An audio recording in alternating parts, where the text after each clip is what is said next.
तो फ्रेंड्स आज लोग हम स्टार्ट करने जा रहे हैं नॉट फॉर प्रॉफिट कंसर्न का अकाउंटेंसी एनपीओ। बराबर, अकाउंट्स कैसे करने का नॉट फॉर प्रॉफिट का। बराबर। तो दो टाइप के ऑर्गेनाइजेशंस होते हैं, एक होता है प्रॉफिट कंसर्न, एक होता है नॉट फॉर प्रॉफिट कंसर्न। ठीक है, वो लिखा इधर। ट्रेडिंग ऑर्गेनाइजेशन और प्रॉफिट मेकिंग ऑर्गेनाइजेशंस और profit making organise and non trading और नॉट प्रॉफिट मेकिंग ऑर्गेनाइजेशन। ठीक है, देखो ट्रेडिंग वालों का मेन ऑब्जेक्टिव क्या होता है? प्रॉफिट अर्न करना। वो ट्रेडिंग एक्टिविटीज में बिजी रहते हैं, बाइंग एंड सेलिंग गुड्स में बिजी रहते हैं, like sole trading firm, partnership firm, cooperative organisation, public limited company etcetera. हमने इसमें से तीन तो देख लिए, सोल, पब्लिक लिमिटेड कंपनी और पार्टनरशिप। जो अभी देखना बचा है वो अभी 3-4 दिन के बाद स्टार्ट हो जाएगी। Limited company, okay. वो लोग सेटअप करते हैं क्यों?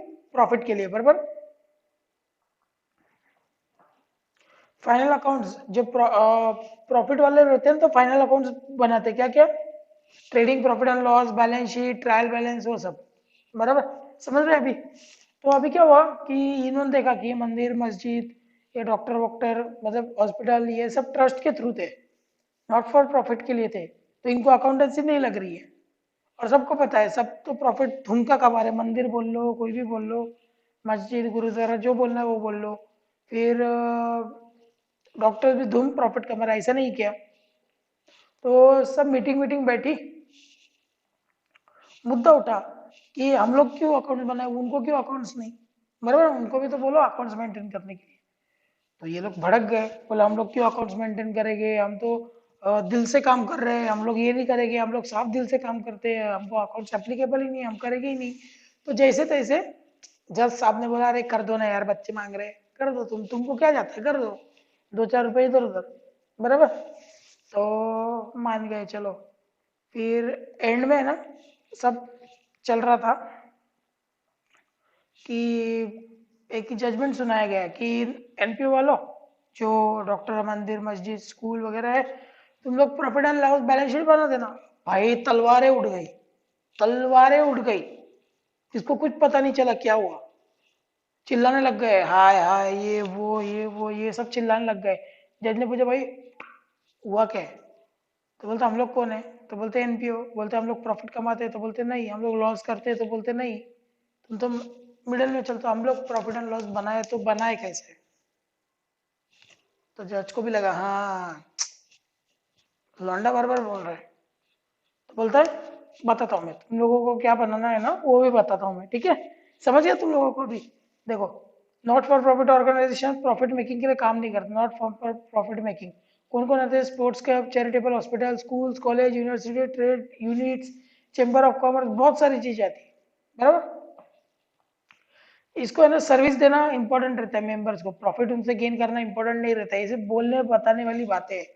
प्रॉफिट ये लोग धुमका कमाते हैं। दे maintain accounts in a different way. समझ गए हो क्यों different way? as their motive is not to earn profit, concern do not prepare profit and loss account, instead they prepared income and expenditure account। Income and expenditure मतलब ऐसा मत खाओ, ऐसा खाओ। जज ने भी उनको ईड़ा बना दिया, बोलते तुम लोग एक काम करो, प्रॉफिट एंड लॉस तुमको नहीं जमता है ना, इनकम कमाते हो? बोलते हैं हाँ हाँ इनकम कमाते हैं। बोलते एक्सपेंस करते हो? बोलते हैं हाँ हाँ। तो बोलते एक काम करो, इनकम एंड एक्सपेंडिचर अकाउंट बना दो। इनकम आएगी इनकम की जगह रिकॉर्ड करो, एक्सपेंडिचर आएगा एक्सपेंडिचर की जगह रिकॉर्ड कर दो। बोलते ठीक है चलो। वो लोग ट्रायल बैलेंस बैलेंस बोलो नहीं बनाते। अपन क्या करते, ट्रायल बैलेंस अपना ये बनाते ना, क्या बोलते हैं उसको, पूरा फाइनल अकाउंट्स। ये लोग ट्रायल बैलेंस से नहीं बनाते, ये लोग बनाते हैं रिसिप्ट एंड पेमेंट से। रिसिप्ट एंड पेमेंट मतलब है ना कैश अकाउंट, और कुछ नहीं। Receipt and payment cash and bank account है, रिसिप्ट एंड पेमेंट मतलब आ रही उसको डेबिट करो, जा रही उसको क्रेडिट करो, खत्म करो। These organizations prepare balance sheet to know the net worth of the concern on a particular date। सब लोग ही करते हैं। Final accounts of not for profit concern consist of income and expenditure account and balance sheet. Profit and loss balance sheet नहीं रहता, income and expenditure and balance sheet होता है। Meaning क्या है एनपीओ का? जो लोग भाई प्रॉफिट के लिए काम नहीं करते, बराबर, सर्विसेज देते विथ मिनिमम चार्जेस, और वो भी क्वालिटी वाली देते हैं।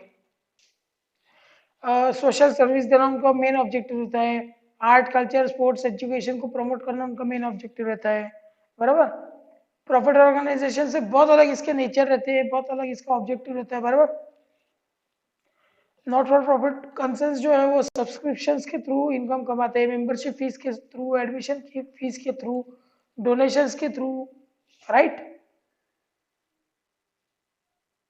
कौन देता है? मेंबर्स देते हैं या तो नॉन मेंबर देते हैं। एंड ग्रांट्स सब्सिडीज और कंसेशन रिसीव्ड फ्रॉम गवर्नमेंट। चलो, मतलब क्या, इनकी इनकम कौन से होती है? एक तो जो मेंबर है या नॉन मेंबर है उनसे तो ये हट लेना पहले तो, सब्सक्रिप्शन के पैसे, एडमिशन के पैसे, फीस के पैसे, डोनेशन के पैसे, और फिर गवर्नमेंट से भी अलग से पैसा मांगने का, ग्रांट्स और subsidies.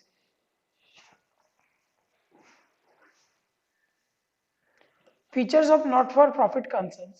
The primary objective of such concern is to provide services to its member. क्या है? मेंबर को सर्विस प्रोवाइड करो and do not earn profit, ये पहला ऑब्जेक्टिव है उसका, मतलब फीचर्स है। They concern are form for promotions of art culture education sports charity health etcetera. The members of this concern are not, इनको dividend विविडेंड कुछ नहीं मिलता, ये लोग प्रोहिबिटेड है, ये लोग फुकट में ही काम करते। कौन? मेंबर लोग, करेक्ट। अभी मैनेजमेंट तय करने का टाइम आता है कि मैनेजमेंट कौन मैनेज करेगा पूरा एनपीओ, किसी के बाप का तो होता नहीं है, ये एक ट्रस्ट के थ्रू खड़ा किया जाता है, तो कौन करेगा? तो ये इलेक्ट किया जाता है रिप्रेजेंटेटिव ऑफ मेंबर्स, जो मेंबर्स ने अभी डोनेशन वोनेशन फूके ना इधर, वो लोग मेंबर्स बन जाते हैं, करेक्ट। उनमें से एक नेता बन जाता है, खत्म।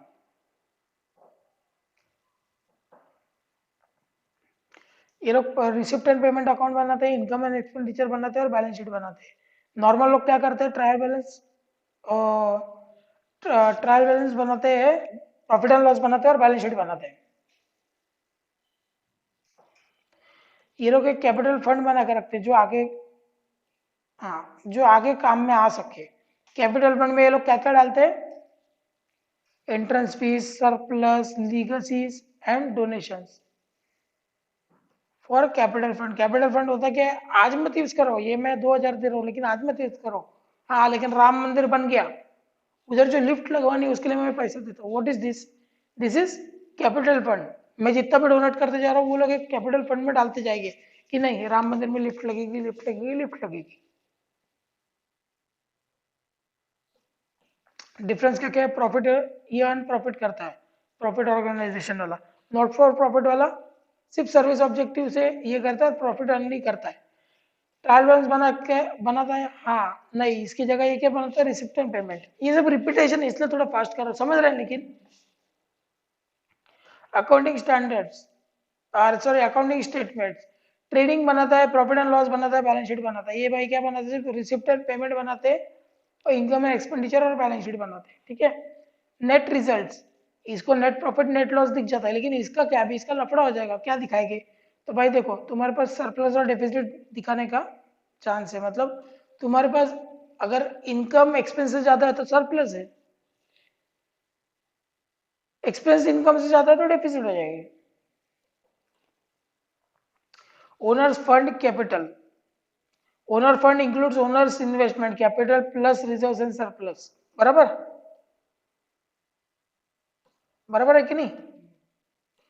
कैपिटल फंड में, इधर कैपिटल फंड में क्या आता है? तो बोलते हैं सब सब्सक्रिप्शन ये वो, फॉर कैपिटल फंड के लिए जो जो दिए है ना वो सब कैपिटल फंड में आ जाता है। बोलते हैं नीड्स क्या क्या है? देखो भाई, एनपीओ वाले कोई ट्रेडिंग वेडिंग करते नहीं है, पहला मुद्दा वही उठा था, हम तो ट्रेडिंग करते ही नहीं है, बराबर है। लेकिन जज ने क्या बोला? देख, तू है ना पब्लिक के मनी के साथ खेलता है तो तेरे को बनाना पड़ेगा, बराबर। तेरे को कितना कहाँ से कितना आ रहा है पैसा, उसका उसको हिसाब रखना पड़ेगा, बराबर। तेरे पैसे पे कंट्रोल होगा, कितना आ रहा है कितना जा रहा है उसके ऊपर कंट्रोल होगा। तू कहाँ का इनकम कर रहा है और कहाँ का एक्सपेंस कर रहा है वो तेरे को पता चलेगा, करेक्ट। और देख भाई, लॉ बोलता है इसके लिए तेरे को बनाना पड़ेगा, लॉ भी है, वो बोलता है तेरे को बनाना पड़ेगा, बराबर। तेरे को कितना साल में सरप्लस हो रहा है, डेफिसिट हो रहा है, उसके लिए तेरे को बनाना पड़ेगा। तेरा स्टैंडिंग किधर है अभी? तू, तेरा नेटवर्थ क्या है? तू अच्छा है मतलब तेरे फाइनेंशियल स्टेटमेंट अच्छे है या पूरे ही खराब है, जैसे एसेट्स ज्यादा है लेकिन लाइबिलिटी कम है तो अच्छा हो गया, लाइबिलिटी बहुत ज्यादा है एसेट्स बहुत ही कम है नल्ले, तो क्या हो गया, खत्म, फिनिश, टाटा, बराबर। माल प्रैक्टिसेस मिस अप्रोप्रिएशन, अकाउंटेंट है रोज 100 200 निकाल के लेके जा रहे हैं, मंदिर का ये है लोग करोड़ों में देते हैं, 100 200 क्या पता चलेगा, लेकिन अगर तुम लोग ये वाली मेथड यूज करोगे, बुक्स ऑफ अकाउंट्स मेंटेन करोगे, तो तुमको क्या पता चलेगा कि अपना मिस अप्रोप्रिएशन तो नहीं हो रहा है। मिस अप्रोप्रिएशन मतलब कोई उठा कर तो नहीं लेके जा रहा, और मैनिपुलेशन मतलब क्या गया, माल प्रैक्टिसेस मतलब गलत प्रैक्टिसेस तो नहीं चल रही है।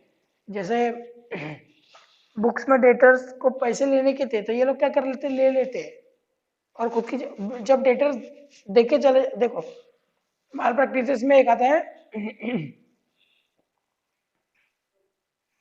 Teeming and lading. वो होता क्या है, ये कौन है, मेरा डेटर है, बराबर है, ये कौन है, ये मैं अकाउंटेंट हूँ, बराबर है, ये ना कंपनी को पैसे देता है लेकिन मैं क्या कर लेता हूँ, मेरे जेब में ले लेता हूँ, बराबर। इसका बैलेंस अभी वही दिखेगा, 5,000 रुपये लेने इससे, ये डेटर नंबर 2 है, बराबर। ये बेचारा कंपनी को पैसे देता है, तो मैं क्या करता हूँ, ये कंपनी के पैसे ऐसे दिखाता हूँ कि इससे आ गए, बराबर, और इससे दिखाता हूँ फिर 5,000 लेने के। फिर तीसरा डेटर रहता है, उसके पैसे ऐसे दिखाता हूँ कि इसने दिए और इससे 5,000 लेने हैं, तो इसको बोलते हैं टीमिंग एंड लैडिंग। लेकिन आप अगर टेक्नोलॉजीज के साथ बिजनेस करोगे तो ये सब आप अवॉइड कर सकते हैं, ऐसा बोला गया है।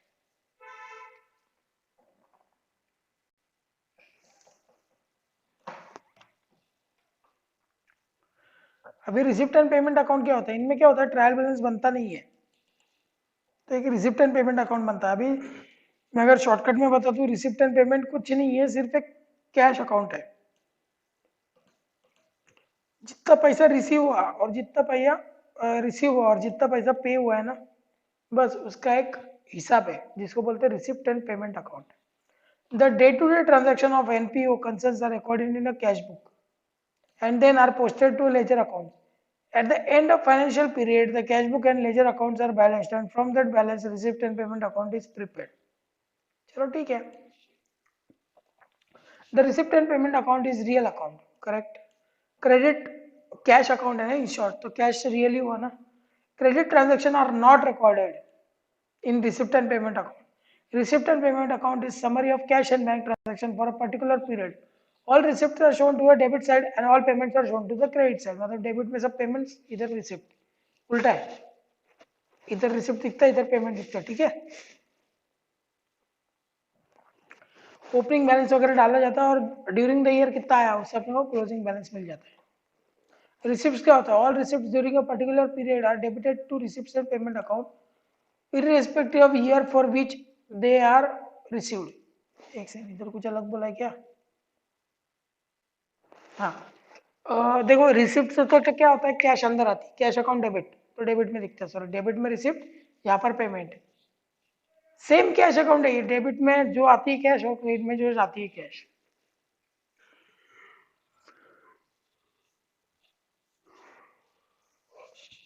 Any respective of their nature, revenue और capital, such receipts may be related to previous year और करंट ईयर और नेक्स्ट ईयर। करेक्ट बात है ना, ये देखो all receipts are debited to, all मतलब भले वो ये साल की रहो, पिछले साल की रहो या अगले साल की रहो, आई डोंट केयर, सबकी सब इसके अंदर आ जानी चाहिए। पेमेंट्स क्या बोलता है, ऑल पेमेंट्स में ड्यूरिंग द वो क्रेडिट होना चाहिए, सब पेमेंट्स आ जानी चाहिए, ये साल के वो साल के कोई भी साल के, बराबर।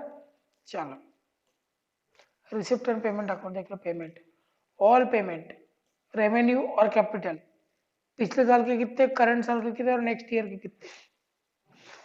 करंट ईयर में प्रीवियस ईयर और नेक्स्ट ईयर ऐड हो जाएगा, बराबर।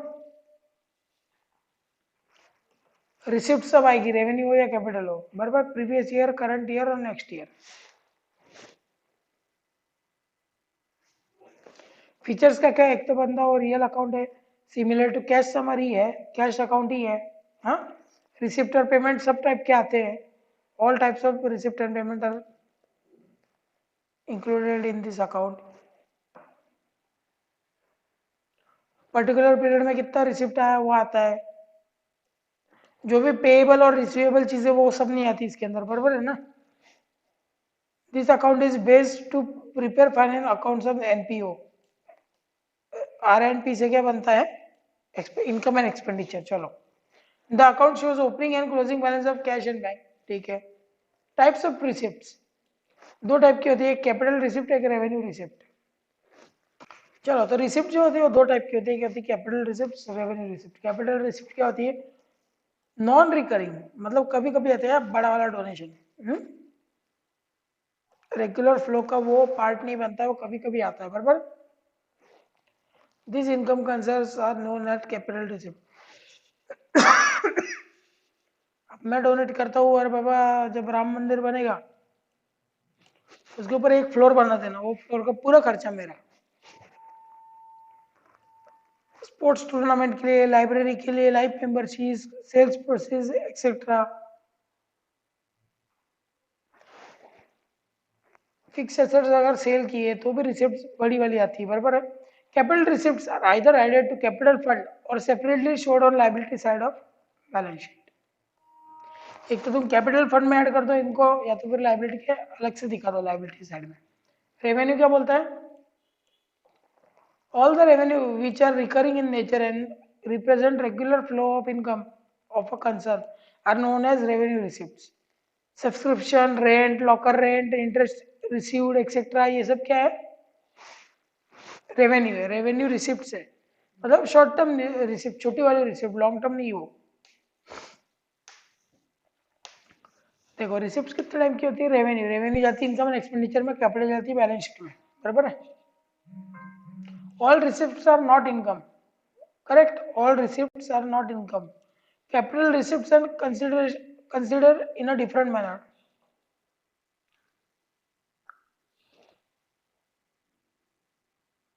क्या पता क्या बोल रहा है. हाँ, लेकिन इतना ध्यान में रखो कि सब रिसिप्ट जो है वो इनकम नहीं होती अपनी, ऐसा बोला है. टाइप्स ऑफ पेमेंट क्या, एक तो कैपिटल पेमेंट, नहीं तो रेवेन्यू एक्सपेंडिचर. वो कैसे, कैपिटल पेमेंट मतलब लॉन्ग पीरियड की. तुमने कोई एसेट ले लिया जिसका लॉन्ग टर्म बेनिफिट मिलने वाला है, वो हो गया तुम्हारे कैपिटल एक्सपेंडिचर. पेमेंट में और कौन से, रेवेन्यू एक्सपेंडिचर, शॉर्ट पीरियड वाले, सैलरी, टैक्सेस, इंश्योरेंस, बराबर, प्रीमियम एक्सेट्रा. ये अपन ने 11th में पढ़ा था, याद है क्या, capital expenditure, revenue expenditure, deferred revenue expenditure. याद आ रहा है, पहले बराबर. These expenditure are non-recurring expenditure in nature. The benefit of such expenditure likely to be received for long period. These expenses are shown on asset side of the balance sheet and their balances are carried forward to next accounting period. Revenue क्या है, छोटे मोटे expenses जो एक operating cycle में खत्म हो जाएंगे, जैसे सैलरी हो गए, बराबर, जिसके बेनिफिट है ना एंजॉयड इमीडिएटली हो जाते हैं. यही साल में उसके बेनिफिट भी एंजॉय कर लिए. इसके बेनिफिट तो सालों साल चलेगी. एक बिल्डिंग बना रहा हो तो कम से कम 10-15 साल साथ देगी मेरा. फिर क्या बोलता है, deferred revenue expenditure. Deferred revenue expenditure क्या होता है, ये तो ऐसे रेवेन्यू एक्सपेंडिचर होते हैं जो कि है रेवेन्यू लेकिन दिखते साले कैपिटल के जैसे. देखो, deferred revenue expenditure is actually revenue expenditure. Such expenditure is incurred for receiving benefit more than a year.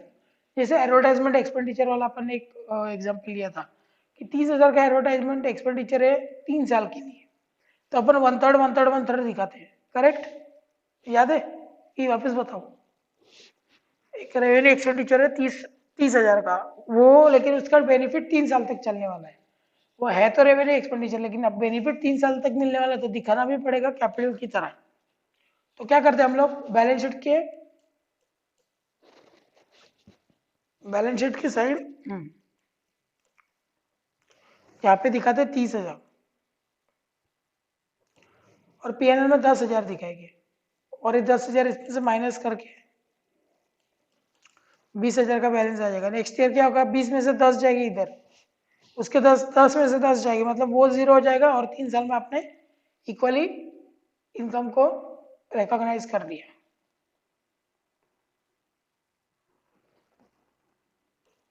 चलो ये वही बात है, रेवेन्यू कैसा होगा और कैपिटल कैसे का।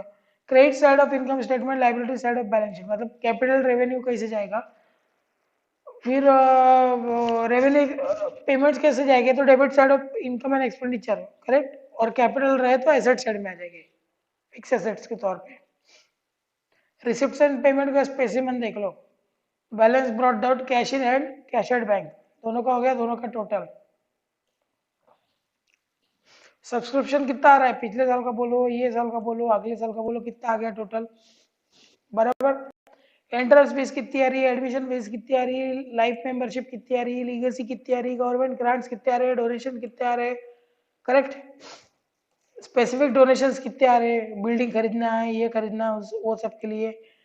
कहीं इन्वेस्ट किया हो तो उसका डिविडेंड कितना आ रहा है, बराबर। Hire rent of all received, sundry income, छोटी मोटी income, sale of old material, old newspaper, scrap, चिंदी चोरी वाले आइटम, मिसलेनियस रिसिप्ट, ठीक है। टूर्नामेंट्स किया तो टूर्नामेंट से रिसिप्ट कितना है, क्रिकेट फीस का कितना है, ट्यूशन फीस का कितना है, टर्म फीस का कितना है, कलेक्शन ऑफ फाइन का कितना है, लॉकर रेंट का कितना है, एग्जाम फीस का कितना है, और बाद में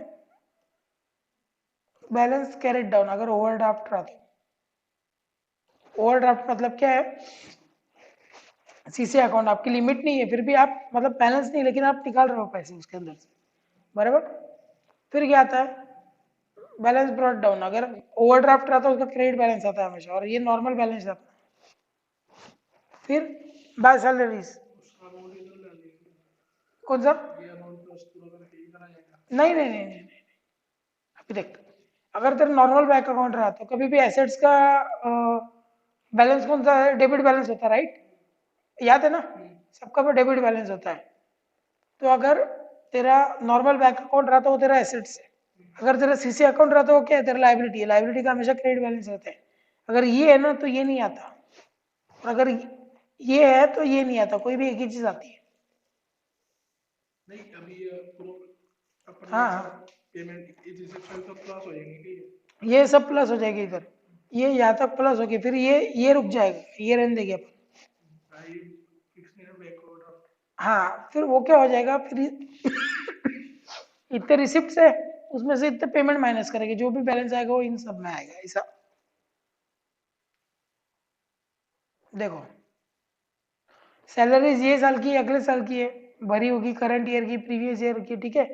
rent taxes previous year, current year, next year.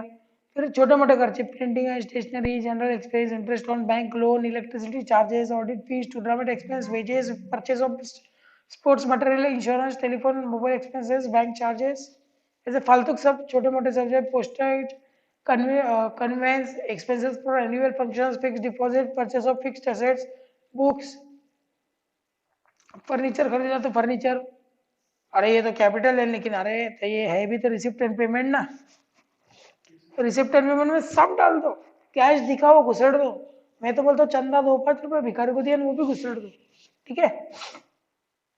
Investments आ जाती है, न्यूज़पेपर, ऑफिस एक्सपेंस, ये सब एक्सपेंसेस आ जाते हैं, और बाद में आपके पास क्या बचता है, बैलेंस कैश का। एक तो इधर बैलेंस आएगा अगर स्टार्ट इधर से किया है तो, स्टार्ट इधर से किया है, ओवरड्राफ्ट है, सीसी अकाउंट है तो क्लोजिंग इधर होगी, और अपना नॉर्मल बैंक अकाउंट है तो इधर आएगा।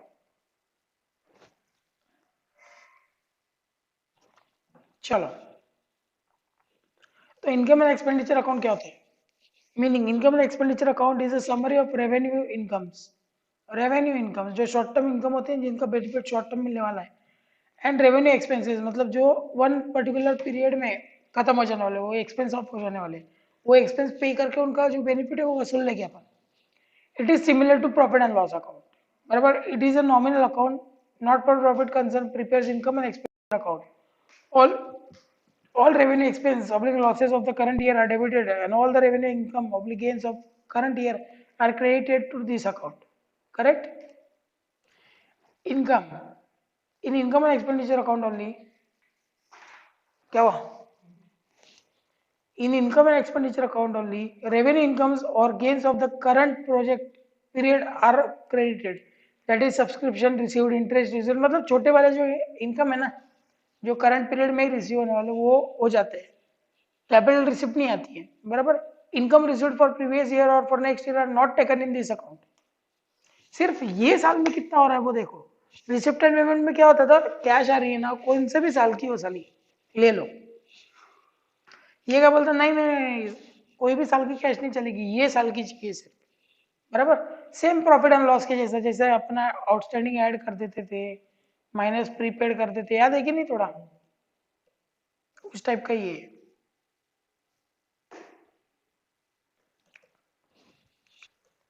ट्रेडिंग अकाउंट और प्रॉफिट एंड लॉस अकाउंट अलग अलग बनाना पड़ता है कि एक में बनाते हैं? नहीं ऐसा बनाना पड़ता वो, ये ऐसा ट्रेडिंग एंड पीएल, और फिर इधर एक डंडा मार देने का सिर्फ, इधर वो सेल, इधर जीपी निकल गया, जीपी नीचे आ गया ना, उधर ये खत्म। जीपी नीचे आ गया, उसमें से नेट प्रॉफिट। वो क्या होता है, वो प्रॉफिट एंड लॉस अकाउंट होता है, और ऊपर का जो होता है जीपी तक का वो ट्रेडिंग अकाउंट होता है। Very good.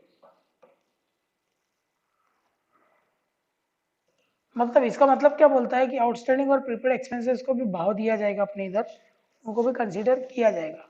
Income and expenditure account shows surplus और deficit of concern, excess of income over expenditure is known as surplus and excess of expenditure over income is known as deficit. Income ज्यादा expense कम तो surplus है भाई तेरे पास, expense ज्यादा income कम तो deficit है। If there is surplus, it is added to capital fund, and if there is a deficit, it is deducted from capital fund. Capital fund एक अपना शेयर कैपिटल के जैसे ही होता है। चलो इनकम एंड एक्सपेंडिचर अकाउंट के क्या हो सकते हैं फीचर्स, तो सबसे पहले नॉमिनल अकाउंट है, फिर सिर्फ ये साल में जितना एक्सपेंडिचर इनकम हुआ है वो आता है। Short term revenue expenditure revenue income ही आते हैं। फिर आउटस्टैंडिंग और प्रीपेड को भी वो रिकॉग्नाइज करता है अपने बुक्स के अंदर। उसके बाद में प्रीपेयर कहाँ से होता है, वो रिसिप्ट एंड पेमेंट अकाउंट से प्रीपेयर होता है। और क्या बोला गया है, जो भी सर उसमें reserve and surplus and deficit निकलता है। अगर सरप्लस रहा तो कैपिटल फंड में ऐड होता है, ये रहा डेफिसिट रहा तो डिडक्ट होता है, बस वही सब लिखा है इधर। कैश आइटम भी रिकॉर्ड करता है, नॉन कैश आइटम भी रिकॉर्ड करता है, same to same profit and loss, same to same, कोई डिफरेंस नहीं है। देख लो, बाय सब्सक्रिप्शन रिसीव्ड, चलो यहां से स्टार्ट करते पहले। टू सैलरीज पेड, बराबर। पीएनएल में क्या करते थे अपन, ऐड करते थे, add outstanding minus prepaid, paid for last year, paid for next year, ये दोनों माइनस हो जाएंगे इसके अंदर। समझ में आ रहा है क्या? सैलरी पेड में से नेक्स्ट ईयर लेस लेस मिलेगा। नेक्स्ट ईयर नहीं, देख सिर्फ और सिर्फ ये साल का सैलरी पे करना है, सिर्फ और सिर्फ। अब तू बोलता है मेरा 200,000 था ये साल का, बराबर, लेकिन मैंने क्या किया, अभी का 1000 भरा, तो कितना नहीं भरा तूने अभी का 1000, लेकिन बोलता है ये 1000 है ना, मैंने पिछले साल वालों का बेचारों का चुकता कर दिया, तो इसको लेस करो। चाहिए अपने को, सिर्फ अपने को ये साल का चाहिए, बराबर। और बोलता है तू नेक्स्ट ईयर का 500 भर दिया, चाहिए था, भरना चाहिए था, नहीं भरना चाहिए था। भरना क्या चाहते हैं, 2000 साले, उसमें से 1000 भरा नहीं, तो 1000 आउटस्टैंडिंग में ऐड हो जाएगा, देख लिया। सिर्फ तो ये साल का चाहिए, बाकी तुम कुछ भी करो, मेरे को ये साल का चाहिए बस। बहुत पहले लास्ट ईयर और फर्स्ट ईयर नेक्स्ट ईयर ये क्या होगा, माइनस हो जाएगा। माइनस माइनस माइनस इसमें से सैलरी पेड में से सैलरीज पेड में से, अगर अगले साल की सैलरी पे कर दी और पिछले साल की पे की है तो माइनस। लेकिन हाँ, अगर ये साल की 2000 थी और 1000 रुपये भरा है, तो इधर दिखना कितना चाहिए था, टोटल 2000, दिख कितना रहा है 1000, तो आउटस्टैंडिंग है।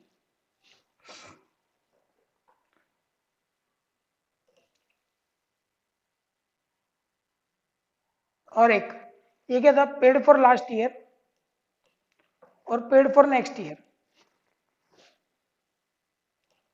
प्रीपेड फॉर लास्ट ईयर को भी ऐड करो, प्रीपेड फॉर लास्ट ईयर को भी ऐड करो।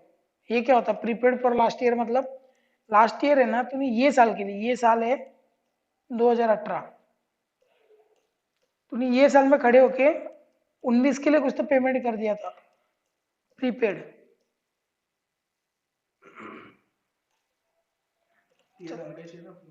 अपने को यही साल का चाहिए ना, तो यही साल का पे किया ना, बोले पिछले साल बैठ के तूने ये साल का पे किया, तो ये साल का अल्टीमेटली पे किया है तो वो डालो इसके अंदर। देख तो ये आउटस्टैंडिंग में ऐड हो जाएगा उसमें? बताता हूँ मैं। देख अभी क्या हुआ ना कि ये साल का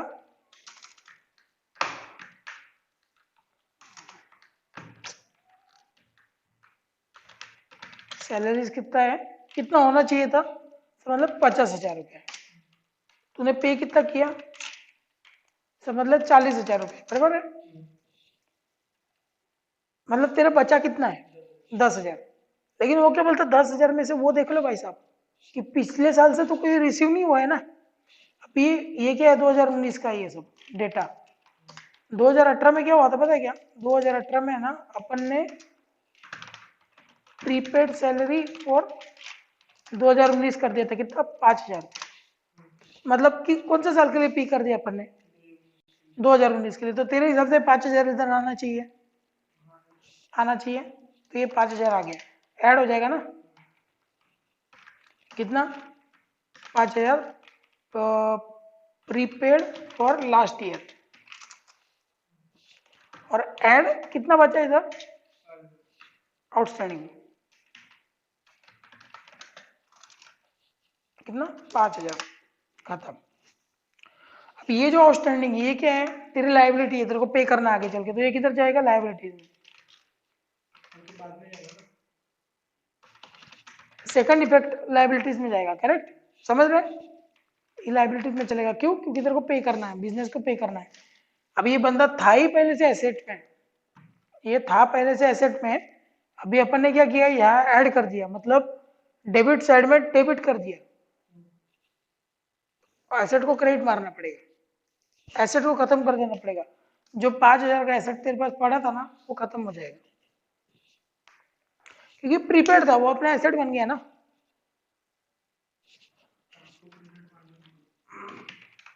सम, समझा। अभी सेम एग्जांपल, अभी तू बताएगा मेरे को।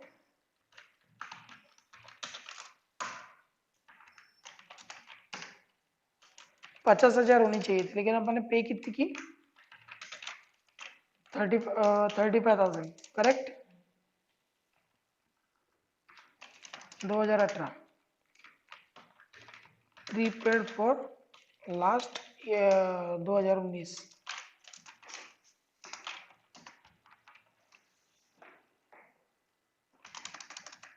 10,000 बराबर। और इधर 2020 में, और यहाँ पे और एक चीज की अपन ने,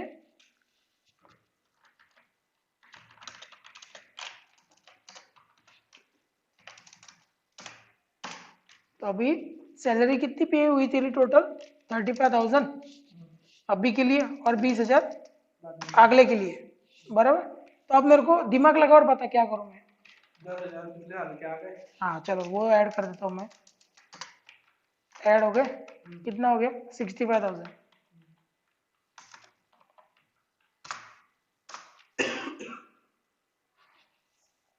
और ये साल का 5,000 आउटस्टैंडिंग कर लो। Very good very good very good very good. ये हो गया तेरा आउटस्टैंडिंग, तो कितना बन गया, एक उसको गड़बड़ किया मैंने, ऐड करने का माइनस कर दिया क्या, ये ऐड हो जाएगा, बराबर।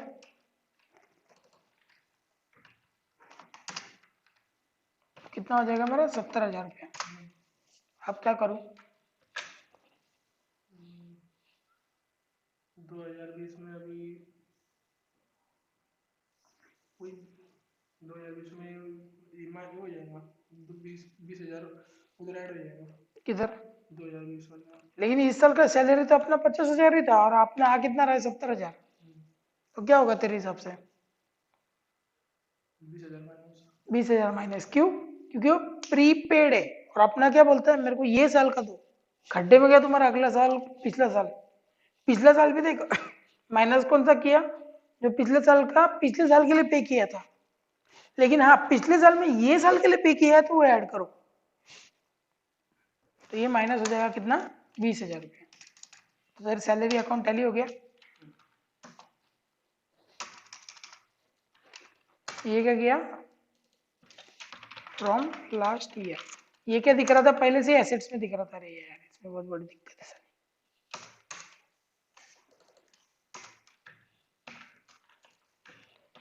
ये कब से बेचारा एसेट्स में दिखते आ रहा था, अभी एसेट्स को क्या करना पड़ेगा, क्रेडिट मार्क के खत्म कर देना पड़ेगा। एंट्री क्या आएगी, ये इधर आएंगे एक्सपेंडिचर साइड में आएंगे। यस यस, ये देखिए क्या हो जाएगा,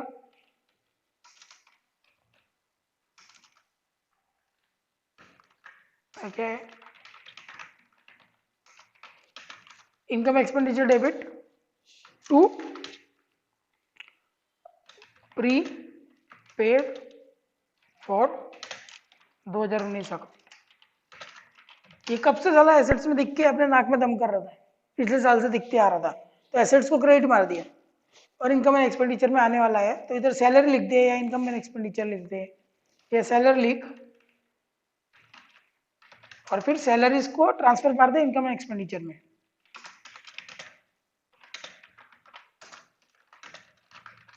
समझा, ये एंट्री क्यों मारी, ताकि ट्रांसफर हो जाए इनकम एक्सपेंडिचर अकाउंट में।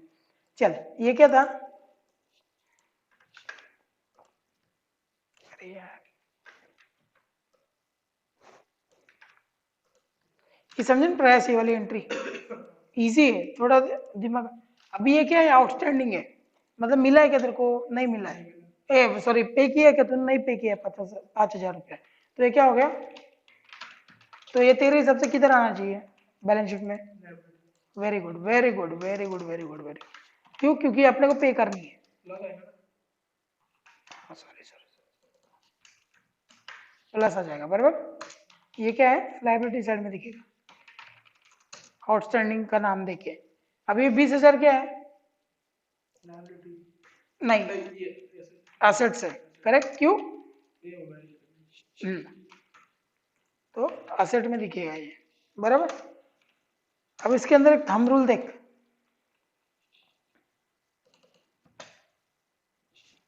कभी जिंदगी में है ना थोड़ा कंफ्यूजन आ गया दिमाग में, तो क्या करने का, इनकम एंड एक्सपेंडिचर का डेबिट साइड क्या होता है, डेबिट, डेबिट साइड डेबिट होता है। अब सैलरीज क्या है, एक्सपेंडिचर है, तो डेबिट ही होगी, तो अगर मैं डेबिट में ऐड कर रहा हूँ तो मतलब मैं एक इफेक्ट डेबिट का दे रहा हूँ, दूसरा इफेक्ट मेरे को क्रेडिट का देना है, तो देख मैंने एसेट को क्रेडिट कर दिया था। अब इधर देख, इधर मैं ऐड कर रहा हूँ आउटस्टैंडिंग और डेबिट साइड में ऐड कर रहा हूँ, तो डेबिट कर रहा हूँ, तो मेरे को एक क्रेडिट देना पड़ता, तो लाइबिलिटी क्रेडिट रहती है, तो एक लाइबिलिटी में दे दिया। इधर मैं माइनस कर रहा हूँ, मतलब डेबिट प्लस माइनस माइनस, मतलब मैं क्रेडिट कर रहा हूँ इधर, तो मेरे को एक डेबिट खड़ा करना पड़ेगा, डेबिट कौन हो गया, एसेट्स, एसेट्स डेबिट बैलेंस होते हैं ना, लाइबिलिटी क्रेडिट बैलेंस होती है। हाँ चले जाएगा ये सब, ये तीनों बैलेंस शीट में दिखेंगे, ये तो निकल जाएगा, जो दिख रहा था ना वो निकल जाएगा, खत्म हो जाएगा, ये दोनों बैलेंस शीट में दिखेंगे तेरे। चलो फिर ये वेजेस, वेजेस में भी सेम रहेगा, कोई अभी ये जो चीज है ना ये कहीं पर भी आ सकती है, प्रिंटिंग में आ सकती है, रेंट में आ सकती है, इंटरेस्ट में, ये सब फिर ये दिए क्या बोलते हैं उसको, क्या दिए, ये एक्सपेंसेस की लिस्ट दी है, अभी अपने को पढ़ना है क्या, अब लेकिन ये इंपॉर्टेंट आ जाता है,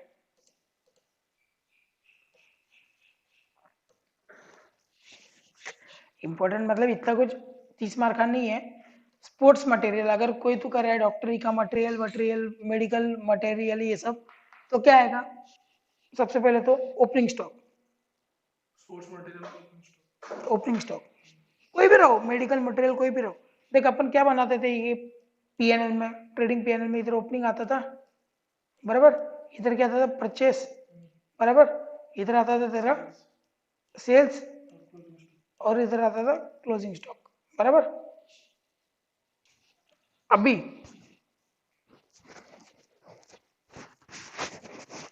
जब हम लोग बोलते हैं ना purchase, opening plus purchase minus closing stock, तो अपने को क्या मिल जाता है पता है, ये लोग सेल्स करते हैं क्या, नहीं, ये लोग क्या करते हैं, मटेरियल खरीदते हैं और उसको कंज्यूम कर लेते हैं, उसको यूज करते हैं, ये लोग सेल करते हैं, नहीं करते, वेरी गुड। तो सेल सेल लिखना अच्छी बात है कि दंगे हो जाएंगे, नहीं लिखना चाहिए, तो ये क्या हो जाता है, मटेरियल कंज्यूम्ड, कंज्यूम करते हैं ना लोग, यूज करते हैं, तो देख ले स्पोर्ट्स मटेरियल कंज्यूम्ड, तो कैसे कंज्यूम किया भाई, जो ओपनिंग था मेरे पास वो था, फिर मैंने परचेसेस की कुछ, फिर क्या होगा, मेरा क्लोजिंग स्टॉक इतना बच गया, तो मैंने हाँ इतना कंज्यूम किया होगा। अगर मैं बोलूं कि तेरे पास 10 बिस्किट के पैकेट थे, तूने 20 खरीदे, कितने 30 हो गए, और आज तेरे पास 5 है, तो तूने कितने यूज कर लिए, 25 यूज कर दिए, तो वो छोटा सा हिसाब है, ठीक है। बाकी तो भाई ये नॉर्मल वाले एक्सपेंडिचर, न्यूज़पेपर, ये वो सन्ट्री एक्सपेंडिचर जो दिखा वो एक्सपेंडिचर में डाल देने का। और ये क्या है, सरप्लस आ रहा है, excess of income over expenditure, income ज्यादा है, एक्सपेंडिचर कम है।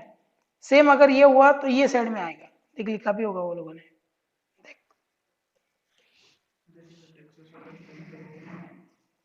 एक्सपेंस ज़्यादा इनकम कम। हाँ, नेगेटिव में इनकम जा रहा है।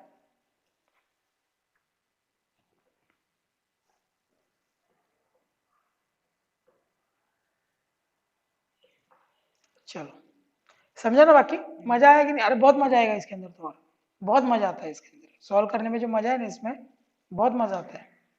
चलो, सब्सक्रिप्शन रिसीव्ड, सेम चीज है, लास्ट ईयर की और अगले साल की तो माइनस कर दो, मेरे को सिर्फ चाहिए ये साल की, ये साल की आउटस्टैंडिंग होगी, माइनस प्लस कर दो, ये साल की आउटस्टैंडिंग प्लस कर दो, देख लेते, ये साल की आउटस्टैंडिंग प्लस कर दो भाई,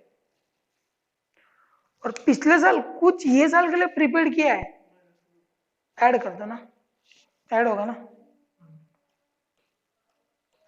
हाँ ये रिसीव फॉर लास्ट ईयर पहले का, पिछले साल का भी रिसीव कर लिया। नहीं नहीं नहीं नहीं, पिछले साल का भी नहीं, पिछले साल में इस साल के लिए एडवांस दे दिया था, उसका मतलब ये होता है, ये एग्जांपल था ना अपना, पिछले साल का भी रिसीव कर लिया। हाँ, नहीं नहीं नहीं नहीं नहीं, 2018 में क्या हुआ, 2019 के लिए 10,000, हाँ तो बोला पिछले साल का जो 2018 का जो पीरियड है वो इधर अपने में रिसीव हो गया ना 2019 में। हाँ तो लेकिन तू गलत फॉर्म कर रहा है, सेंटेंस को गलत फॉर्म कर रहा है, ये साल का इनकम पिछले साल रिसीव हो चुका था, प्रीपेड फॉर लास्ट ईयर, तो pre received for last year, received during last year for current year, पिछले साल में 2018 में ही 2019 के लिए कुछ अमाउंट रिसीव कर ली थी, सेम सेम एग्जांपल अभी इधर लगाते हैं अपन, मजा आएगा, बहुत मजा आती है सॉल्व करने में, सब्सक्रिप्शन।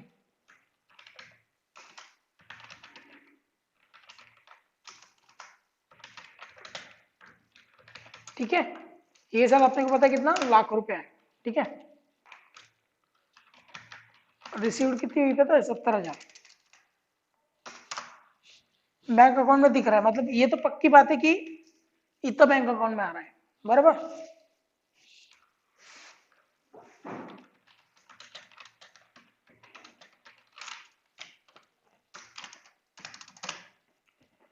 प्रीपेड है 3,000 रुपए का, मतलब 70,000 में 3,000 इंक्लूडेड है, प्रीपेड कब करेगा, जब,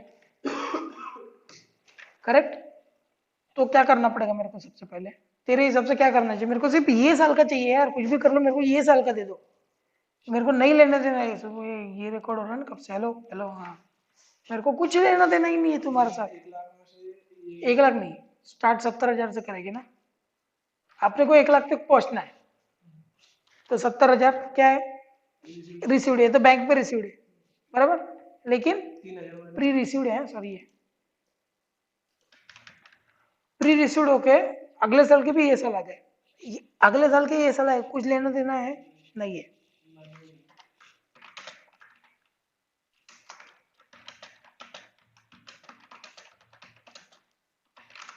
चलो कितना है, 3,000 माइनस कर दो, 3,000 माइनस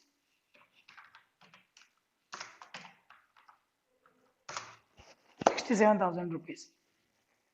अब दिमाग लगा, ये देखिए 10 नहीं, ये 20,000 है, आप सोच आप क्या होगा, 33 आउटस्टैंडिंग हो गई। 33 आउटस्टैंडिंग हो गए, वेरी गुड, लेकिन कुछ मिस आउट कर रहे थे, 33 आउटस्टैंडिंग हो गए, वेरी गुड, 33 मैंने पे करना चाहिए था, और लेकिन 20,000 ऑलरेडी पेड है पिछले साल से, पिछले साल में ही किसी ने ना, हाँ 2,000 रुपए ना, ये देखा नहीं ना, तो ये ऐड हो जाएगा, प्री रिसीव्ड कितना, 20,000 रुपये, तो कितना हो गया, और 13,000 रुपये आउटस्टैंडिंग।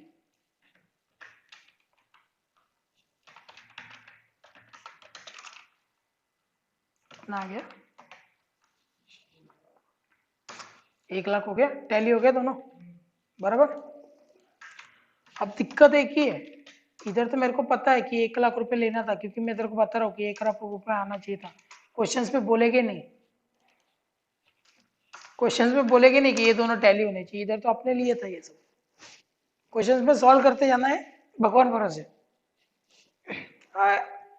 अभी टैली हो रहा है तो ठीक है, ये फिर अपना राइट आया है, ठीक है।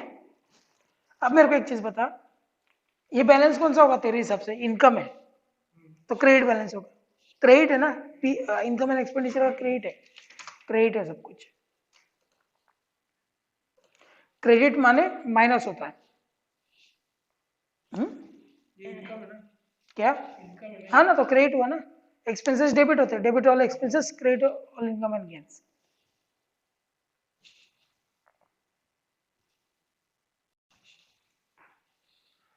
Next year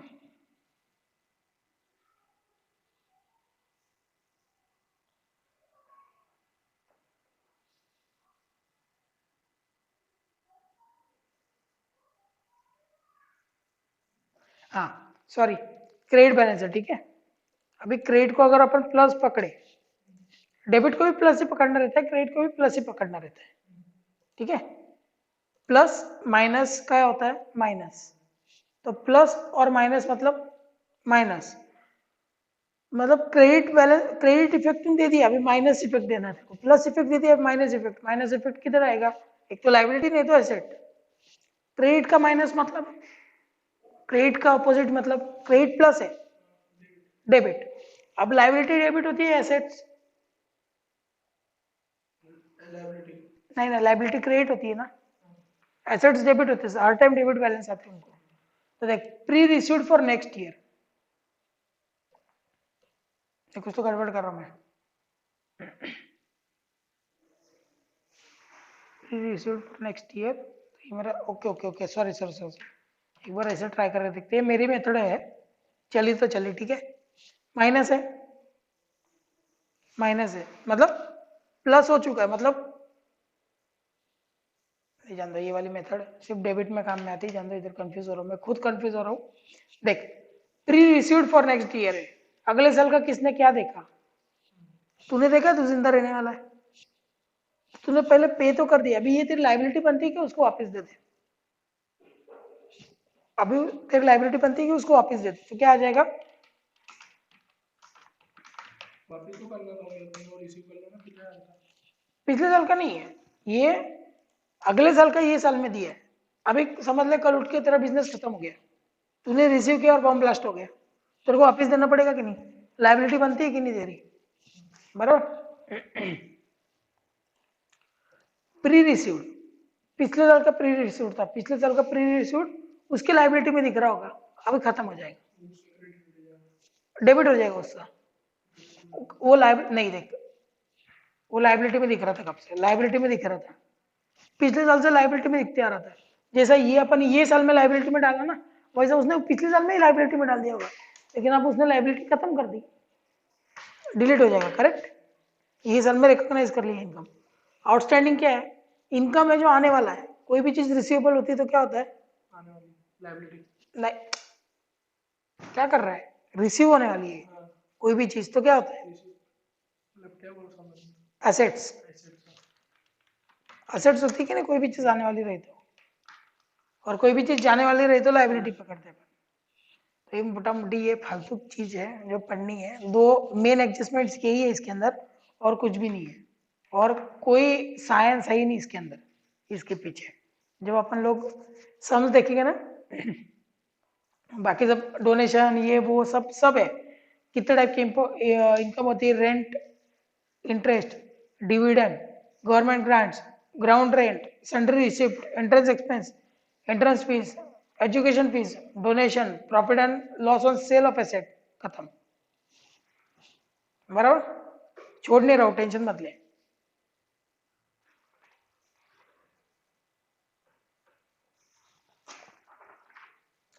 receipt and payment account है, चल थोड़ा बाहर घूम के आते हैं। चलो इनकम एंड एक्सपेंडिचर और अपना रिसिप्ट एंड पेमेंट में डिफरेंस क्या है? देखो receipt and payment real account है, income and expenditure nominal account है, करेक्ट। ये नेचर कैश बुक के जैसे दिखता है, ये प्रॉफिट एंड लॉस के जैसे ही होता है, करेक्ट। ये समरी बनाता है कैश ट्रांजैक्शन की, और ये बनाता है इनकम और एक्सपेंडिचर कितना हो उस चीज की। इसमें क्या मिलता है अपने को? बैंक बैलेंस और क्लोजिंग बैलेंस मिलता है। इसमें सॉरी, इसमें ओपनिंग बैलेंस होता है क्या? हाँ होता है। किसका? कैश या तो बैंक का, या तो बैंक ओवरड्राफ्ट का, करेक्ट। इसमें होता है क्या? नहीं होता है। इसमें क्लोजिंग बैलेंस होता है क्या? हाँ होता है। किसका? बैंक का, कैश का या बैंक ओवरड्राफ्ट का, बराबर। इसमें होता है क्या? नहीं। इसकी जगह उसके अंदर क्या होता है? सरप्लस और डेफिसिट्स होते हैं, correct. Receipt and payment, all receipts आते हैं, हाँ, लेकिन इधर ओनली रेवेन्यू रिसिप्ट्स आते हैं। फिर बोलता है नॉन कैश आइटम्स नहीं आते इसके अंदर। Non cash item receipt and payment में नहीं आते हैं, लेकिन हाँ इनकम एक्सपेंडिचर में नॉन कैश एक्सपेंडिचर आ जाते हैं, जैसे डेप्रिसिएशन, बैड डेट्स, ये सब आ जाते हैं। फिर all accounts, real, nominal, personal के रिलेटेड ट्रांजैक्शन आ जाते हैं, लेकिन इधर पर्सनल के रिलेटेड नहीं आता भाई, इधर सिर्फ आता है नॉमिनल के रिलेटेड। समझ रहे हैं ना? इधर कभी आएगा प्रयास को पैसा दिया तो वो इनकम एक्सपेंडिचर में आएगा ही नहीं। Period, period it includes amount received or amount paid for any period like previous year, current year or next year. In these accounts, amount related to current year only are included. Balance sheet, balance sheet के साथ लगाने की जरूरत नहीं, balance sheet के साथ लगाने की जरूरत है। Accompanied with balance sheet, not accompanied with balance sheet लिखा है। Preparation of income and expenditure account, income and expenditure, nominal account, all revenue, expenditure, losses, ये पढ़ू कह रहे सेम है। प्रिपरेशन ऑफ बैलेंस शीट ये सही है। Balance sheet is a statement of assets and liability for the organisation as on a particular date. The balance sheet of an NPO is similar to balance sheet of sole trading organization. Same रहती है।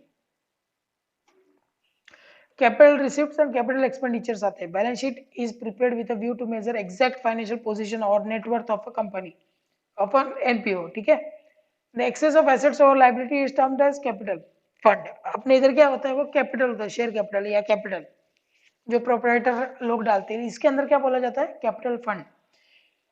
If the opening balance of the capital fund is not known, it can be ascertained as the balancing figure by preparing opening balance sheet. समझा? अगर तेरे पास capital fund का balance ही नहीं, opening balance, तो तू क्या करेगा? एक पहले ओपनिंग बैलेंस बना लेगा या ओपनिंग बैलेंस शीट बना लेगा। कैसे बनाते हो देख लेंगे अपन। In receipt and payment account, some additional information is given regarding certain items. On the basis of such items, some accounting adjustments are necessary. Such accounts are known as implied or hidden adjustment. Some implied hidden adjustment are given below. मतलब देख, ये implied और hidden adjustment से देख, थोड़ा दिमाग लगा तेरे को पता चल जाएगा। रेंट 11 महीने का 11,000 किधर आएगा? एक्सपेंडिचर में, लेकिन इसके अंदर कुछ तो हिडन है। 1,000 महीने का, हाँ तो 12 महीने का 12,000, तो मतलब 1,000 क्या हो गया? इनकम नहीं, एक्सपेंडिचर है ना, तो 1,000 क्या हो गया? अपन ने 11 ही भरा था, 1,000 क्या हो गया? आउटस्टैंडिंग हो गया ना, बराबर। देख ले किधर गया रे? अच्छा इसका दिया ही नहीं क्या?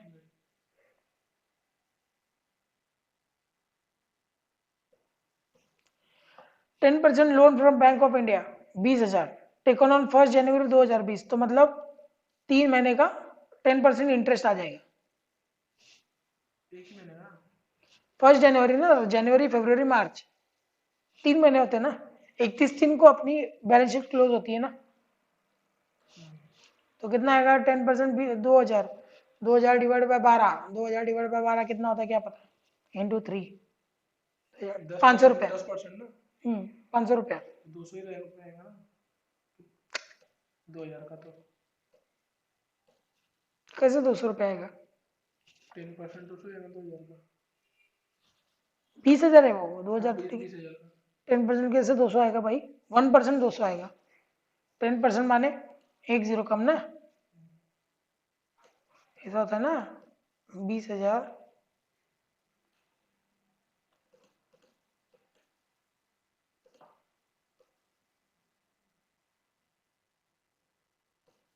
डिवाइडेड बाय 100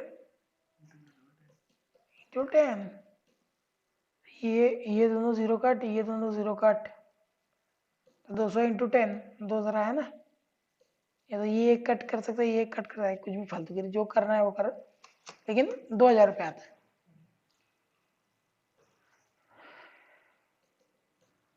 तो कितना हुआ 2000 रुपया 12 महीने का, तो उसमें से 3 महीने का कितना, 6000। कैसे 2000 रुपये 12 महीने का होता है?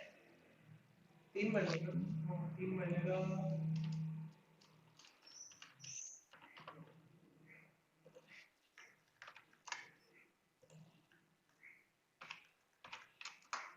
500 रुपया, तो 500 रुपया अपने को इंटरेस्ट दिखाना पड़ेगा। किधर किधर दिखाएगा इसका interest? Income and expenditure account में, क्योंकि एक्सपेंसेस है अपना। Lease hold land 1 lakh for 10 years from 1/4/2019, from 1/4/2019 lease hold land है 1 लाख रुपए की। लीज होल्ड लैंड क्या होती है? अपनी एसेट्स होती है, बराबर। और उसके ऊपर जो लीज पे कर रहे हैं ना, वो अपना क्या होता है? नहीं, खर्चा होता है ना। लाइबिलिटी कैसे होगा? एक्सपेंस होगा ना। तो 10,000 रुपया अपन ने एक्सपेंस में दिखा देने का, बराबर। Sale proceeds of furniture, book value 7,500, sale proceed 7,500 का अपन ने 8,000 में बेचा, तो क्या हो गया? 500 रुपये का फायदा हो गया। वही सब बोला है। फिर एक ऐसा बोला है कि रिसिप्ट, ये अलग था, ये सब मैंने तेरे को बता दिया। अब ये अलग एग्जांपल है। 10% एफडी किधर है? पेमेंट्स में। एफडी बनाई अपन ने कितने को? 1/1/2020 को 1 लाख रुपए की। तो ये किधर जाएगी? सबसे पहले तो ये एसेट्स में जाएगी, इन्वेस्टमेंट्स में। लेकिन 10% 1/1/2020, तो मतलब वो 1 लाख का 10% निकालो, 10,000 डिवाइडेड बाय 12, 12 ही डिवाइड कर सकते हैं। पूरे साल का 10,000 रहता है ना, पूरे साल का 10% रहता है, 2500 रुपये का इंटरेस्ट आएगा, देख लो। और ये 2500 रुपये का इंटरेस्ट किधर जाएगा? इनकम में। 10% मतलब इंटरेस्ट आएगा ऐसा हर महीने? हर महीने नहीं रे, हर महीने नहीं, 10% पर एनम रहता है कभी भी, पूरे साल का 10%। तो हर महीने का कितना हुआ?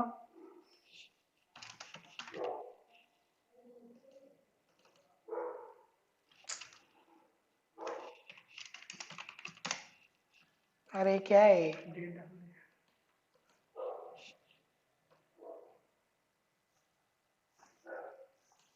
देख ले यार, कर ले कितना होता है, जो भी होता है वो 0.8% तक आता है, ठीक है।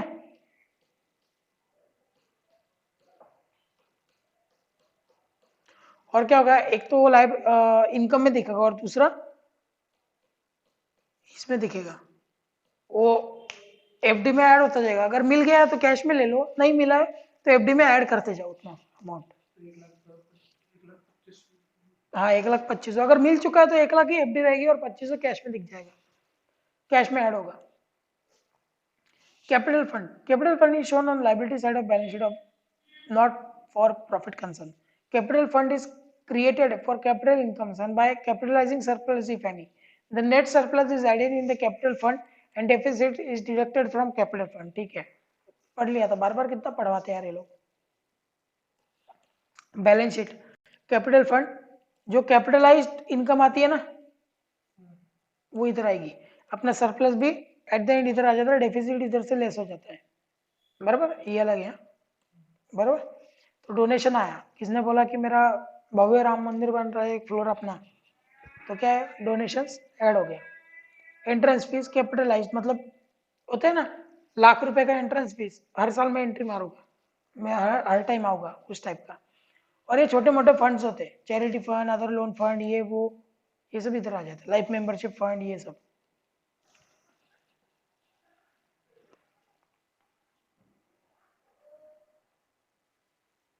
ठीक है, ये तो देख, वो क्या बोलता है, अगर तुम लोग सरप्लस इधर नहीं ऐड करना चाहते हो ना, तो एक अलग से नीचे एक अकाउंट बनाओ, क्या?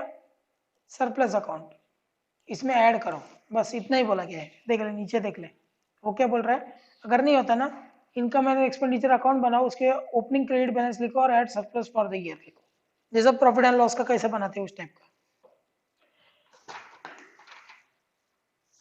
अभी ये सब जो है ना, ये थेरोटिकल बताया है, ये थेरोटिकल है सब। तो मेरी इच्छा है कि डायरेक्ट अपन अगर सम स्टार्ट करें तो ये तो इजीली हो जाएगा, तो कल से अपन सम स्टार्ट कर लेंगे इनके।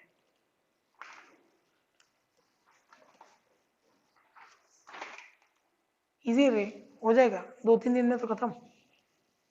रजिस्ट्रेशन चालू भी हो गया।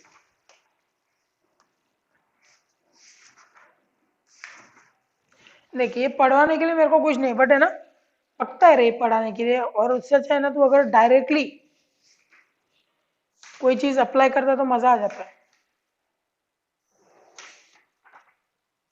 डायरेक्टली अप्लाई करने की कोशिश करते हैं, नहीं समझा वापस जाके पढ़ लेंगे। डेप्रिसिएशन के दो इफेक्ट क्या वो सब बताएगा। डेप्रिसिएशन नॉमिनल अकाउंट है, दो इफेक्ट क्या होता है, एक माइनस हो जाता है एसेट्स में से, और एक दिखता है, एक इफेक्ट दिखता है डेबिट साइड में। करेक्ट। एंट्रीज फीस को कैपिटलाइज करना है तो कैसे करने का, कैपिटल फंड को क्रेडिट मारेगा, इंटरेस्ट फीस को डेबिट करके छोड़ देने का। स्पेशल फंड डोनेशंस को कैसे क्रिएट करने का, सेम। देखो डोनेशन दो टाइप के होते हैं, general donation, specific donation. General donation revenue में जाता है, स्पेसिफिक डोनेशन जाता है कैपिटल फंड के अंदर, या तो अलग से उसका ये बना लेते हैं। ये कैसा है ना, ये अकाउंट बनाया देख, ये देखिए स्पेशल फंड इस टाइप का।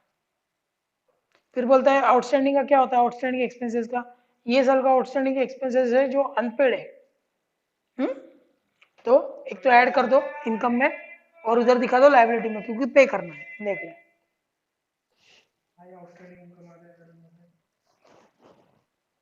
वो इनकम है, एक्सपेंसेस इधर आएगा बराबर। सेम चीज इनकम है, इनकम भी ऐड कर दो क्रेडिट साइड में, इनकम साइड में, और दिखा दो एसेट साइड में रे, एक्सपेंस का एसेट साइड में। प्रीपेड एक्सपेंसेस जो है डिडक्ट कर दो प्रीपेड के साइड से, क्या बोलते हैं उसको, मतलब प्रीपेड एक्सपेंस में से माइनस हो जाएगा, टोटल एक्सपेंडिचर में से प्रीपेड माइनस हो जाएगा, और दिखेगा कहाँ पे, एसेट्स में, क्योंकि वो मैंने पे कर चुका हूँ। वो ऐसा मत पढ़ो यार, ये बहुत गंदा तरीका है पढ़ने का। अपन पढ़ेंगे, पढ़ेंगे इसको, मतलब प्रैक्टिकली पढ़ेंगे, जो दिमाग में बढ़िएगा, इसे पढ़ेंगे तो पागल लगेंगे। ठीक है। इंपॉर्टेंट टर्म्स, एंट्रेंस फीस मतलब क्या होता है, किधर additional point 7वां,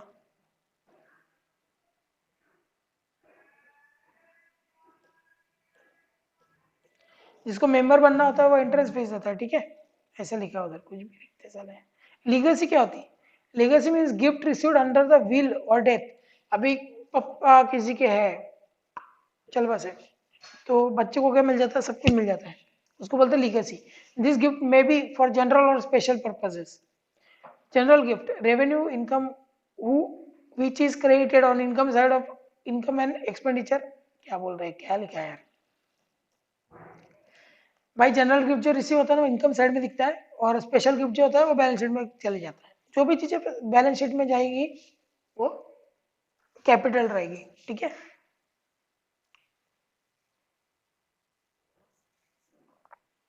life membership fees, life membership fees मतलब एक बार बंदा पे कर देता है वो अमाउंट, तो क्या होता है, हाँ, तो लाइफ टाइम मेंबरशिप हो जाती है। हर टाइम देगा क्या, पैसा नहीं देगा तो कैपिटल कैपिटल रिसिप्ट दिखता है लायबिलिटी की साइड में। फिर सेल ऑफ एसेट, ये तो अपन बचपन से पढ़ते आ रहे। ठीक है। सेल ऑफ स्क्रैप, न्यूज़पेपर वगैरह चिंदी भाव में बेच दिए। ट्रीटमेंट ऑफ स्टेशनरी क्या बोलता है, तो स्टॉक ऑफ स्टेशनरी अपने स्टॉक में दिखेगा क्योंकि एसेट्स है। इधर पेमेंट में दिखेगा परचेस किया है 7,000 रुपए का। अच्छा ओके, ये लोगों ने क्वेश्चन दिया अपने को, बोलता है देखो बैलेंस शीट में क्या दिख रहा है, कब का बैलेंस शीट है, 2017 का। डेट ध्यान में रखने का, 2017 का कितना, 800 रुपया। ये कब का बैलेंस शीट है, 2018 का, 7,000 रुपया। ये परचेस किया है। ठीक है। ये क्या है, opening balance, opening plus purchase. 1500 is outstanding for stationery bill. Stock of stationery on 31 March 2018 was 1300। Opening plus 7,000, 7,800 minus 1300, मतलब तेरा कंजम्पशन आ जाएगा, आउटस्टैंडिंग में आ जाएगा। आउटस्टैंडिंग बिल ऐड हो जाएगा, वेरी गुड, आउटस्टैंडिंग ऐड हो जाएगा, आउटस्टैंडिंग ऐड हुआ ना। कितना हो गया, 8,000 रुपये का ये था। मतलब तूने ये साल में कितना परचेज किया वो बता सकता है तू, ये साल में कितना परचेज किया है? 7,000। और ये तो वो अमाउंट है जो परचेज करने के बाद पे कर दी है, लेकिन 1,300 1,500 आउटस्टैंडिंग में है ना, मतलब 8,500 का ये साल में परचेज किया। ओपनिंग 800 था बराबर, और 1,300 तेरे पास पड़ा हुआ है, तो टोटल कितना आ गया, 8,000। इतना इजी है रे, इतना इजी है, सिर्फ दिमाग लगाने का काम है। रिसिप्ट एंड पेमेंट में क्या बोला है, सब्सक्रिप्शन 16-17 का दिया है, 17-18 का दिया है, 18-19 का दिया है, ठीक है, 85,000। Subscription outstanding for current year वो 7,000। चल देख ले,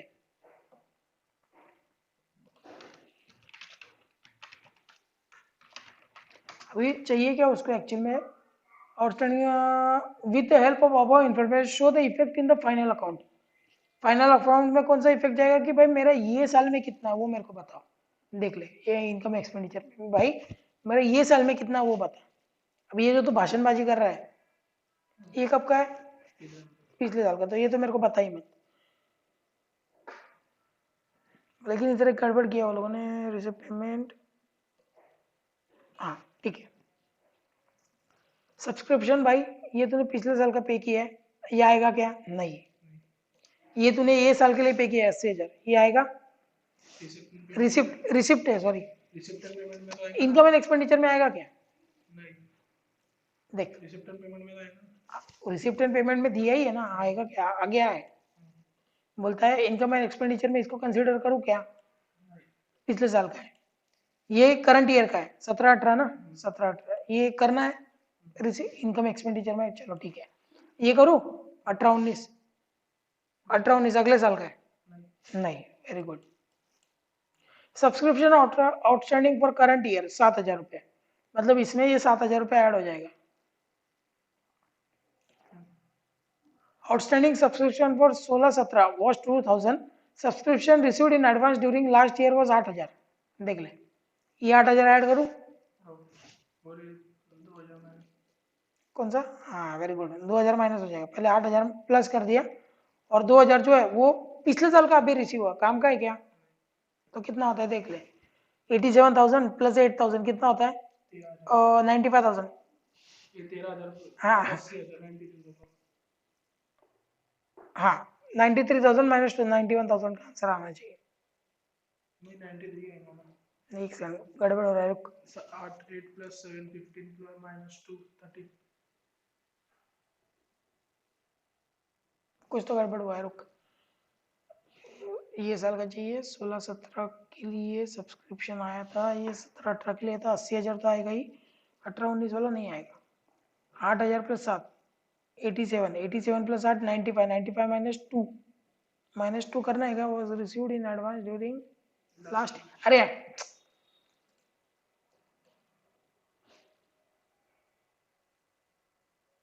हाँ, ये 2,000 का है ना, आउटस्टैंडिंग है पिछले साल का, ये साल के साथ कुछ लेना देना है, ये साल में रिसीव हुआ कुछ हुआ, पिछले साल का सिर्फ आउटस्टैंडिंग आ रहा है, ये 2,000 इधर नहीं आएगा, समझ रहा है ना।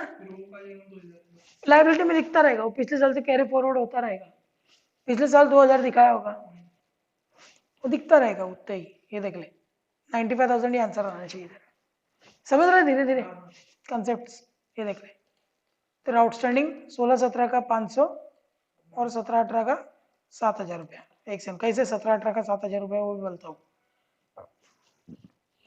7,000 रुपया ये, और पिछले साल का देख 2016-17 का होना कितना चाहिए था, 2,000, लेकिन रिसीव कितना हो गया, 1,500 रिसीव हो गया, रिसिप्ट एंड पेमेंट अकाउंट है मतलब, तो अभी बचा कितना, आउटस्टैंडिंग है, देख बस यही लेवल का है, यही लेवल का है पूरा, थोड़ा डीप में घुसना पड़ता है, थोड़ा दिमाग को तान देना पड़ता है, लेकिन जो मजा आती है ना इसको सॉल्व करने में भाई, जिंदगी में मजा नहीं आती है। चलो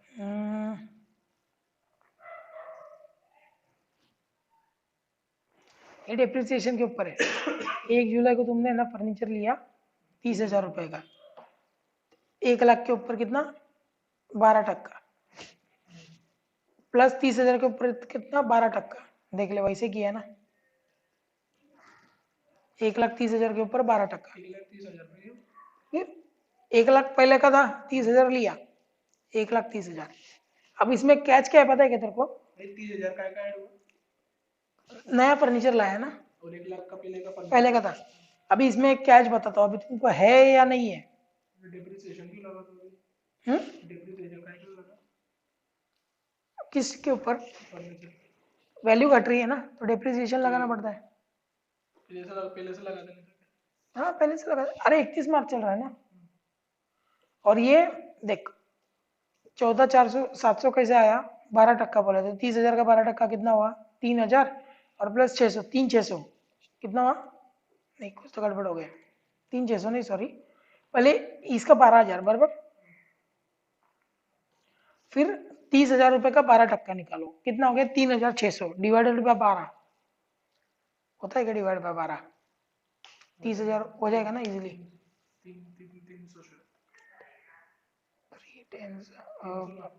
300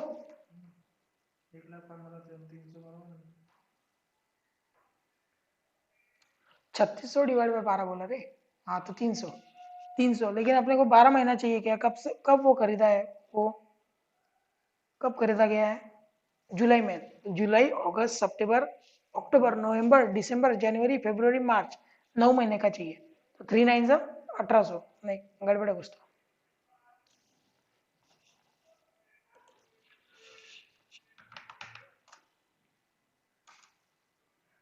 ₹400 आता है, 9 4 36 होता है ना, 9 4 36 तो ₹400 आता है। अभी 400 इंटू 9 कर दो मैं 9 महीने का, ₹3600 आता है।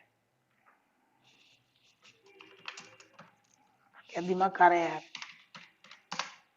₹2700 आता है, ओके ओके सॉरी ₹2700 आता है 9 का प्लस 2700 कितना आना चाहिए 14,400।